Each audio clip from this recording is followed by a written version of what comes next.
Welcome to Harish academy online classes. So మీరు ఎప్పుడెప్పుడా ఎదురు చూస్తున్నటువంటి ఏపీ గ్రామ వార్డు సచివాలయం ఎగ్జామ్ డేట్ రానే వచ్చింది. ఆగస్ట్లో మనకి ఎగ్జామ్ జరుగుతుంది అని చెప్పేసి గవర్నమెంట్ ప్రకటించింది అఫీషియల్గా. సో మనకు ప్రిపరేషన్ అనేటువంటిది సీరియస్గా స్టార్ట్ చేయాలి. సో లాస్ట్ టైం ఎగ్జామ్ను బట్టి అభ్యర్థులకు చాలామందికి అర్థమై ఉంటుంది. సో 1,30,000 ఉద్యోగాలు కదా అని చెప్పేసి జనరల్గా ఎగ్జామ్ ఉంటుంది అని చెప్పేసి అందరూ అనుకున్నారు. కానీ సో గ్రూప్ 2 స్థాయి కంటే కాకపోయినా కానీ ఓ మోస్తారుగా క్వశ్చన్స్ అనేటువంటివి మనకు జనరల్ స్టడీస్లో అడిగారు. సో ఈ ఏపీ గ్రామ వార్డు సచివాలయ సంబంధించినటువంటి ఎగ్జామ్కి సంబంధించినటువంటి సిలబస్లో నేను టీచ్ చేసేటువంటి టాపిక్స్ మొత్తానికి 4 టాపిక్స్ అండి. అందులో ఒకటి Indian polity. So Indian polity and governance, Indian polity and governance. రెండవది వచ్చేసి local self governments, local self governments. So మూడవది వచ్చేసి AP state Panchayat Raj act, AP state Panchayat Raj act.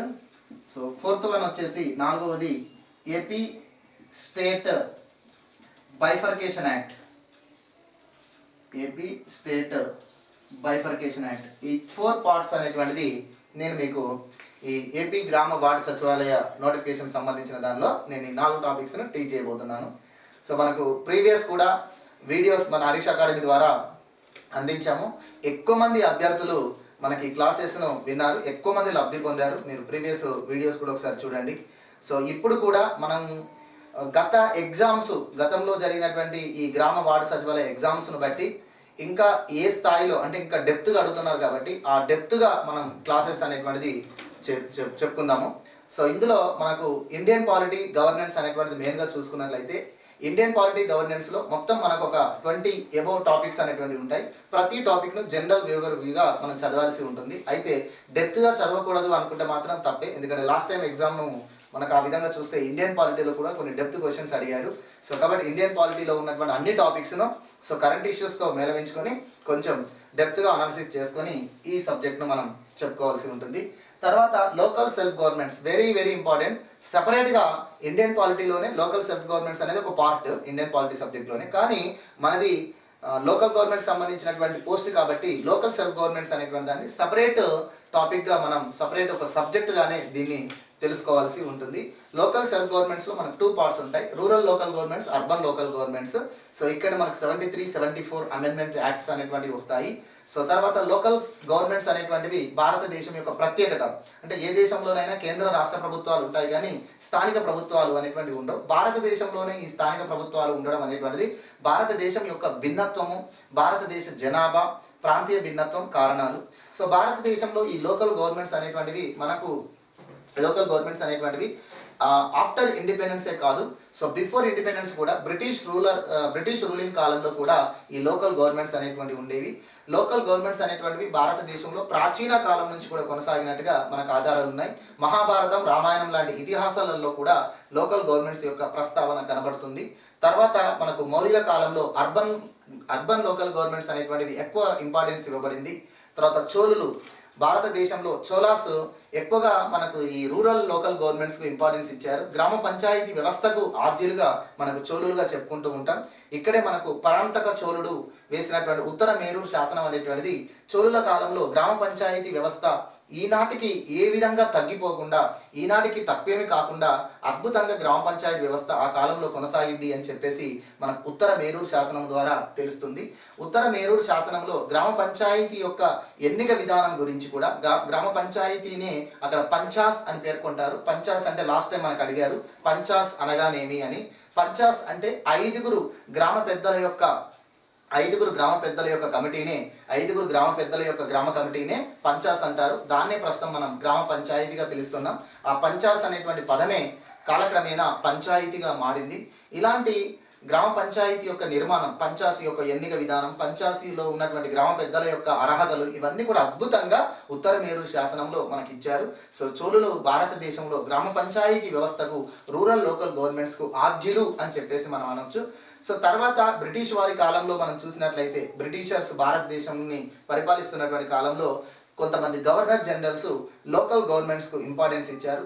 ముఖ్యంగా ఈస్ట్ ఇండియా కంపెనీ అనేటువంటి వాణిజ్యపరమైనటువంటి సంస్థ భారతదేశంలో వర్తక రేవు పట్టణాలను ఏర్పాటు చేసుకుంది. ఈ వర్తక రేవు పట్టణాలు అనేటువంటి అనతి కాలంలోనే మహానగరాలుగా అభివృద్ధి చెందాయి. ఈ మహానగరాలలో ప్రజల యొక్క జీవన అవసరాలకు మరియు ప్రజా సౌకర్యార్థము ఆ పట్టణ పరిపాలనా సంస్థలను వాళ్ళు ఏర్పాటు చేశారు. అందులో మనకు భారతదేశంలోని తొలి మున్సిపల్ కార్పొరేషన్గా మద్రాస్ అనేటువంటిది ఏర్పడింది.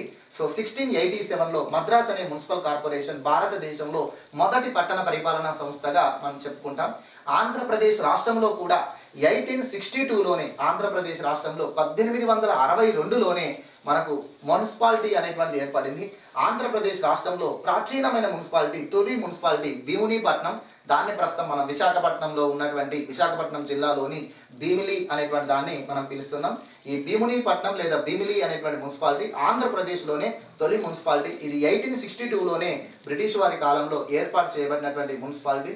ఇలా మనకు ఎక్కువగా ఈస్ట్ ఇండియా కంపెనీ మరియు బ్రిటిషర్స్ భారతదేశంలో వాణిజ్యపరంగా వాళ్ళు ఎక్కువగా ప్రాధాన్యతను కలిగి ఉన్నారు కాబట్టి రేవు పట్టణాలను ఏర్పాటు చేసి ఆ పట్టణ ప్రజల సౌకర్యార్థం మున్సిపల్ వ్యవస్థను తీసుకొచ్చారు. అయితే ఆ ప్రాచీన కాలం నుంచి కొనసాగిస్తున్నటువంటి గ్రామ పంచాయతీ వ్యవస్థను కూడా రూరల్ లోకల్ గవర్నమెంట్స్ యొక్క ప్రాధాన్యతను కూడా వాళ్ళు గుర్తించి 1870 సంవత్సరంలో 1870లో లార్డ్ మేయో గవర్నర్ జనరల్ మొదటిసారిగా ఆర్థిక వికేంద్రీకరణలో భాగంగా స్థానిక సంస్థలకు ప్రాధాన్యత ఇచ్చారు. Very important. 1870లో భారతదేశంలో బ్రిటిష్ వారి కాలంలో స్థానిక సంస్థలకు మొదటిసారిగా గుర్తింపించినటువంటి గవర్నర్ జనరల్ ఎవరు, గుర్తింపించినటువంటి ప్రాధాన్యత ఇచ్చినటువంటి గవర్నర్ జనరల్ ఎవరు అంటే ఎక్కువ మంది అభ్యర్థులు లార్డ్ రిప్పన్ అని చెప్పేసి రాంగ్ ఆన్సర్ చేస్తున్నారు. సో లార్డ్ రిప్పన్ కాదండి, లార్డ్ మేయో. 1870లో భారతదేశంలోని జనాభా లెక్కలు చేయించినటువంటి మొదటి గవర్నర్ జనరల్ కూడా లార్డ్ మేయోనే. భారతదేశంలో హత్యకు గురైనటువంటి గవర్నర్ జనరల్ కూడా లార్డ్ మేయోనే.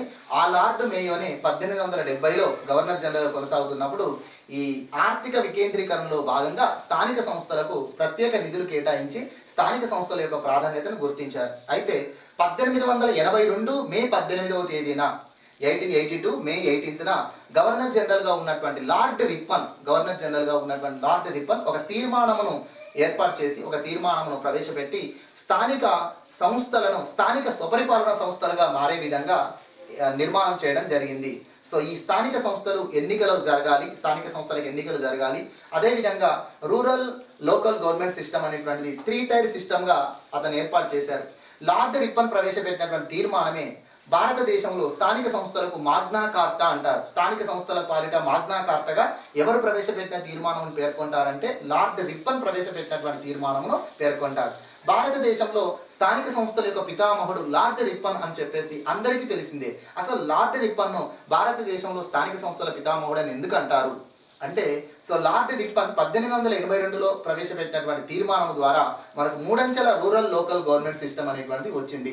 3 అంచెల rural local governments, 3 tier rural local governments అంటారు. అందులో మనకు జిల్లా బోర్డులు ప్రతి జిల్లాకు గ్రామ పరిపాలన కోసం ఒక ప్రత్యేకమైనటువంటి బోర్డు ఏర్పాటు చేయబడింది, జిల్లా బోర్డు అంటారు. సో తర్వాత 100 గ్రామాలకు కలిపి ఒక తాలూకా బోర్డు, ప్రతి గ్రామానికి ఒక గ్రామ పంచాయతీ లేదా గ్రామ కమిటీ అనేటువంటిది ఏర్పాటు చేయబడింది. ఈ 3 అంచెల సిస్టమ్ను 1882 మే 18వ తేదీన రిప్పన్ ప్రవేశపెట్టిన తీర్మానం ద్వారా ఏర్పడింది. ఇదే మాదిరిగా అర్బన్ లోకల్ గవర్నమెంట్స్లో కూడా 3 అర్బన్ గవర్నమెంట్స్ ప్రాధాన్యత సంతరించుకున్నాయి. ఒకటి మున్సిపల్ కార్పొరేషన్, మరొకటి మున్సిపాలిటీ మరియు నగర పంచాయతీలు. ఈ వ్యవస్థ అంతా కూడా రిప్పన్ ప్రవేశపెట్టిన తీర్మానం ద్వారానే ఏర్పడింది. గ్రామ పంచాయతీ వ్యవస్థలో 3 టైర్ రూరల్ లోకల్ గవర్నమెంట్ సిస్టమ్ను ఏర్పాటు చేసింది రిప్పనే. మరియు మున్సిపల్ వ్యవస్థలో ఈరోజు ప్రధానంగా మనకు నగర పంచాయతీలు, మున్సిపల్ కార్పొరేషన్స్ అనేటువంటివి కొనసాగుతున్నాయి. వీటి యొక్క నిర్మాణానికి సంబంధించినటువంటి ఎన్నో అంశాలను కూడా రిప్పన్ ప్రవేశపెట్టిన తీర్మానం ద్వారానే మనకు రావడం జరిగింది. అందుకే సో ఈ వ్యవస్థని కొద్ది మార్పులతో ఈరోజు మనం కొనసాగిస్తున్నాం. ఈ వ్యవస్థని జిల్లా బోర్డులు, తాలూకా బోర్డులు, గ్రామ పంచాయతీ లేదా గ్రామ కమిటీలు అనేటువంటి ఈ 3 టైర్ రూరల్ లోకల్ గవర్నమెంట్ సిస్టమ్ను మనకు 1952లో సిడిపి పథకం ఇంప్లిమెంటేషన్ అంత సక్సెస్ కాకపోవడంతో మనకు బలవంతరాయ్ మెహతా కమిటీ వేశారు. ఆ సిడిపి అనేటువంటి పథకం యొక్క వైఫల్యాల పైన బలవంతరాయ్ మెహతా కమిటీ వేస్తే బలవంతరాయ్ మెహతా కమిటీ ప్రత్యేకంగా 3 అంచెల పంచాయతీరాజ్ వ్యవస్థ పేర్కొంది అని చెప్పేసి అభ్యర్థులందరికీ మీకు తెలుసు. అయితే బలవంతరాయ్ మెహతా కమిటీ మూడంచెల పంచాయతీరాజ్ వ్యవస్థ అనేటువంటి కొత్తగా ఏం తీసుకురాలేదు. ఆ కమిటీ గతంలోనే బ్రిటిష్ వారి కాలంలో మనకు మూడంచెల గ్రామ పరిపాలన వ్యవస్థ ఉండేది. ఆ గ్రామ పరిపాలన వ్యవస్థనే మన భారతదేశానికి అనుగుణంగా పంచాయతీ వ్యవస్థగా దాన్ని మార్పు చేసి తీసుకురావాలి అని చెప్పేసి అన్నారు. ఎందుకంటే బ్రిటిష్ వారి కాలంలో ఈ మూడంచెల గ్రామ పరిపాలన వ్యవస్థలో ఒక గ్రామ స్థాయిలో మాత్రమే ఎన్నికలు జరిగేవి. ఒక గ్రామ స్థాయిలోనే ఎన్నికలు జరిగేవి. తాలూకా బోర్డు, జిల్లా బోర్డులలో ఎన్నికైన ప్రజాప్రతినిధులు ఉండేవారు కాదు, ఎన్నికలు జరిగే కాదు. జిల్లా బోర్డు అధిపతిగా కలెక్టర్ ఉండేవాడు. తాలూకా బోర్డు అధిపతిగా తాలూకాదార్ లేదా తహసీల్దార్ లేదా రెవెన్యూ డివిజనల్ ఆఫీసర్ అనేటువంటి వారు ఉండేవారు. జిల్లా బోర్డులో అనేక విభాగాలకు సంబంధించిన అధికారులు ఉంటారు. తాలూకా బోర్డులో కూడా అనేక విభాగాలకు సంబంధించినటువంటి అధికారులు ఉంటారు. ఒక గ్రామ పంచాయతీ లేదా గ్రామ కమిటీలో మాత్రమే ప్రజల చేత ఎన్నుకోబడినటువంటి ప్రతినిధులు ఉండేవారు. ఇలాంటి వ్యవస్థ మనకు బ్రిటిష్ వారి కాలంలో ఉండేది. అయితే ఈ వ్యవస్థను మన భారత రాజ్యాంగ నిర్మాతలు విస్మరించారు. భారతదేశంలో బ్రిటిష్ పరిపాలన వ్యవస్థ నుంచి అన్నీ మనం అనుసరించాం. భారతదేశంలో బ్రిటిష్ వారే పార్లమెంటరీ వ్యవస్థను ప్రవేశపెట్టారు. బ్రిటిష్ వారే న్యాయ వ్యవస్థను ప్రవేశపెట్టారు.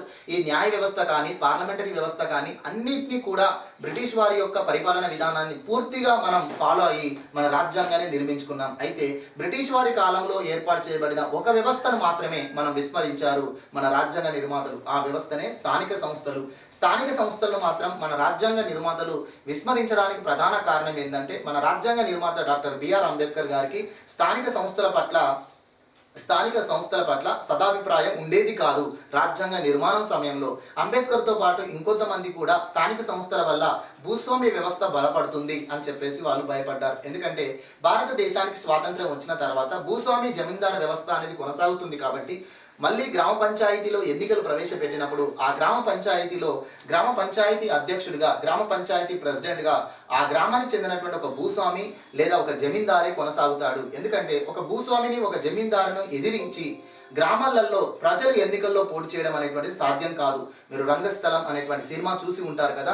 1980వ సంవత్సరంలో రంగస్థలం అనేటువంటి సినిమాలో ఆనాడు గ్రామ పరిస్థితులు ఎలా ఉండేవి అని చెప్పి, అంటే ఒక 30 సంవత్సరాల నుండి ఒక్కడే గ్రామ ప్రెసిడెంట్గా ఉండడం అనేటువంటిది ఈ భూస్వామ్య వ్యవస్థ వల్ల అది జరుగుతుంది. అందుకనే అంబేద్కర్ లాంటి మహానుభావులు రాజ్యాంగ నిర్మాణ సమయంలో స్థానిక సంస్థల వల్ల మళ్ళీ భూస్వామ్య వ్యవస్థ, జమీందారు వ్యవస్థ, దోపిడీదారు వ్యవస్థ బలపడుతుంది అని చెప్పేసి స్థానిక సంస్థలకు అంతగా ప్రాధాన్యత ఇవ్వలేదు. కానీ భారత రాజ్యాంగంలో 40వ ఆర్టికల్ మాత్రం గ్రామ స్వపరిపాలన సంస్థలను ఏర్పాటు చేయాలి అని చెప్పేసి 40వ ఆర్టికల్లో మాత్రం పేర్కొన్నారు. Very very important. రాజ్యాంగంలో 40వ ఆర్టికల్ వద్ద గ్రామ స్వపరిపాలన సంస్థలను ఏర్పాటు చేయాలి. గ్రామ రాజ్యమే రామరాజ్యం అవుతుంది. గ్రామ స్వరాజ్యమే సంపూర్ణ స్వరాజ్యం, పూర్ణ స్వరాజ్యం అని చెప్పేసి మహాత్మా గాంధీ పేర్కొనడం జరిగింది. మహాత్మా గాంధీ యొక్క ఆశయాల మేరకు ఈ 40వ ఆర్టికల్ను రాజ్యాంగంలో చేర్చారు. కానీ స్థానిక సంస్థల యొక్క నిర్మాణం గురించి కానీ, స్థానిక సంస్థల యొక్క అధికార విధుల గురించి కానీ రాజ్యాంగంలో పేర్కొనలేదు. అయితే బలవంతరాయ్ మెహతా కమిటీ సిడిపి లాంటి పథకాలు వైఫల్యం చెందడానికి ప్రధాన కారణం ఈ గ్రామీణ స్థాయిలో అభివృద్ధి పథకాలను ఇంప్లిమెంట్ చేయడంలో ప్రజల భాగస్వామ్యం లేదు.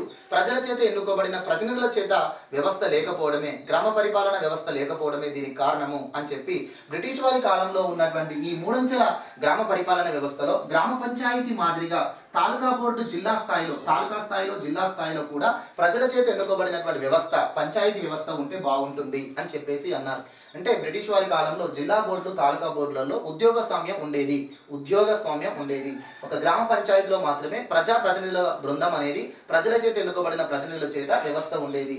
అయితే ఈ జిల్లా బోర్డులను ఈ జిల్లా స్థాయిలో, తాలూకా స్థాయిలో కూడా పంచాయతీ వ్యవస్థను ఏర్పాటు చేసి మూడంచెల పంచాయతీరాజ్ వ్యవస్థను మనం కొనసాగించాలి అని బలవంతరాయ్ మెహతా కమిటీ చెప్పడం ద్వారా మళ్ళీ మనకి పంచాయతీరాజ్ వ్యవస్థ అనేది ఏర్పడింది. అందుకే ఈ రోజు మనం కొనసాగిస్తున్నటువంటి పంచాయతీరాజ్ వ్యవస్థకు, ఈ రోజు మనం కొనసాగిస్తున్నటువంటి మూడంచెల గ్రామ పరిపాలన వ్యవస్థకు ఆద్యులు ఎవరయ్యా అంటే రిప్పన్, బలవంతరాయ్ మెహతా కమిటీ కాదు, రిప్పన్ కారణం. ఎందుకంటే రిప్పన్ ప్రవేశపెట్టినటువంటి మూడంచెల గ్రామ పరిపాలన వ్యవస్థలోనే కొన్ని మార్పులు చేసి మూడంచెల పంచాయతీరాజ్ వ్యవస్థగా మనం మార్చుకున్నాము బలవంతరాయ్ మెహతా కమిటీ ప్రకారము. ఓకేనా? మనకు లాస్ట్ టైం అడిగినటువంటి బిట్ ఏంటిదంటే, అంతకుముందు 2017లో కూడా పంచాయత్ సెక్రటరీలో అడిగిన బిట్టు, మన గ్రామ సచివాలయంలో అడిగినటువంటి బిట్ ఏంటంటే ఆంధ్రప్రదేశ్ రాష్ట్రంలో జిల్లా బోర్డులు ఎప్పుడు రద్దు చేయబడ్డాయి? ఆంధ్రప్రదేశ్ రాష్ట్రంలో జిల్లా బోర్డులు అనేటువంటివి 1958లో రద్దు చేయబడ్డాయి. 1958లో జిల్లా బోర్డులు రద్దు చేయబడ్డాయి. ఇలా మనకు జిల్లా బోర్డులు రద్దు చేయబడి జిల్లా పరిషత్తులు ఏర్పడ్డాయి. తాలూకా బోర్డులు రద్దయిపోయి తాలూకా బోర్డులు అనేటువంటి వాటి స్థానంలోనే మనకు పంచాయతీ సమితిలు లేదా తాలూకాలు ఏర్పడ్డాయి. ఇక యథావిధిగా గ్రామ పంచాయతీ అనేటువంటిది కొనసాగింది. సో 1959 నుంచి జిల్లా పరిషత్తు, తాలూకాలు మరియు గ్రామ పంచాయతీ వ్యవస్థ 3 స్థాయిలో కూడా ఎన్నికైన ప్రతినిధుల చేత ఈ మూడంచెల పంచాయతీరాజ్ వ్యవస్థ అనేటువంటిది కొనసాగింది. సో ఈ వ్యవస్థ యొక్క పూర్వపరాలు పూర్తిగా మనం ప్రాచీన కాలం నుంచి ఎట్ ప్రజెంట్ వరకు మనం పూర్తి స్థాయిలో దీని గురించి చదువుకోవాల్సి ఉంటుంది. అదే మాదిరిగా అర్బన్ లోకల్ గవర్నమెంట్ సంబంధించినటువంటి అధికార విధుల గురించి కూడా మనం తెలుసుకోవాలి. 73, 74 అమెండ్మెంట్స్ యాక్ట్ అనేటువంటివి స్పెషల్గా ఇక్కడ డిస్కస్ చేయాలి. 73, 74 అమెండ్మెంట్స్ అనేటువంటివి స్పెషల్గా డిస్కస్ చేయాలి. సో ఈ మధ్య కాలంలో మన ఆంధ్రప్రదేశ్ రాష్ట్రంలో స్టేట్ ఎలక్షన్ కమిషనర్కి సంబంధించినటువంటి తొలగింపు వివాదాస్పదమైంది. సో ఆ వివాదాస్పదమైన సందర్భంగా అసలు లోకల్ సెల్ఫ్ గవర్నమెంట్ సంబంధించినటువంటి పంచాయతీరాజ్ చట్టం కానీ మున్సిపల్ చట్టం కానీ ఏం చెప్తున్నాయి, ఈ రాజ్యాంగ పదవులైనటువంటి స్టేట్ ఎలక్షన్ కమిషనర్ కానీ స్టేట్ ఫినాన్స్ కమిషన్కి సంబంధించినటువంటి నిబంధనలు మనకు లోకల్ గవర్నమెంట్ చట్టాలలో ఏ విధంగా ఉంది అని కూడా మనకు ఎగ్జామ్లో అడిగేటువంటి అవకాశం ఉంటుంది. ఎందుకంటే ఏపీ పంచాయతీరాజ్ చట్టం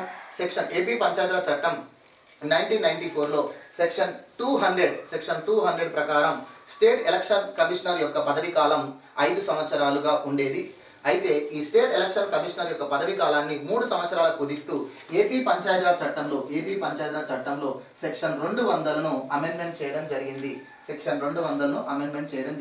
ఆ మాదిరిగా మనకు ఏపీ పంచాయతీరాజ్ చట్టంలో కూడా ముఖ్యమైన సెక్షన్స్ కూడా మనకి ఈ సబ్జెక్ట్లో భాగంగా ఈ సిలబస్లో భాగంగా మనం చదవాల్సి ఉంటుంది. ఓకేనా? సో లోకల్ సెల్ఫ్ గవర్నమెంట్స్ని ఇన్డెప్త్గా చదవాలి. అదే మాదిరిగా ఏపీ స్టేట్ పంచాయతీరాజ్ చట్టాన్ని కూడా మనం ఎక్కువగా చదవాల్సి ఉంటుంది. సో మనకు next AP state bifurcation act 2014 గురించి కూడా మనకి ఇందులో సిలబస్లో ఇచ్చారు. సో బైఫర్కేషన్ యాక్ట్ గురించి మనం ఇక్కడ కరెంట్ ఇష్యూస్ వరకు కూడా తెలుసుకోవాలి. అంటే బైఫర్కేషన్ యాక్ట్లో ఉన్నటువంటి మొత్తం 108 సెక్షన్స్, తర్వాత పార్ట్స్, షెడ్యూల్స్ ఇవన్నీ కూడా డిస్కస్ చేసుకుంటూ అందులో మెయిన్ సెక్షన్స్ మనకు ఉదాహరణకు పోలవరం ప్రాజెక్ట్ ఉందనుకోండి. సో పోలవరం ప్రాజెక్ట్ సంబంధించినటువంటి సెక్షన్ మనకు 90వ సెక్షన్ అనేటువంటిది ఉంది. So AP state bifurcation act 2014లో సెక్షన్ 90 అనేటువంటిది పోలవరం ప్రాజెక్ట్ అనేటువంటిది జాతీయ ప్రాజెక్టుగా నిర్మించాల్సినటువంటి బాధ్యత కేంద్ర ప్రభుత్వానిది.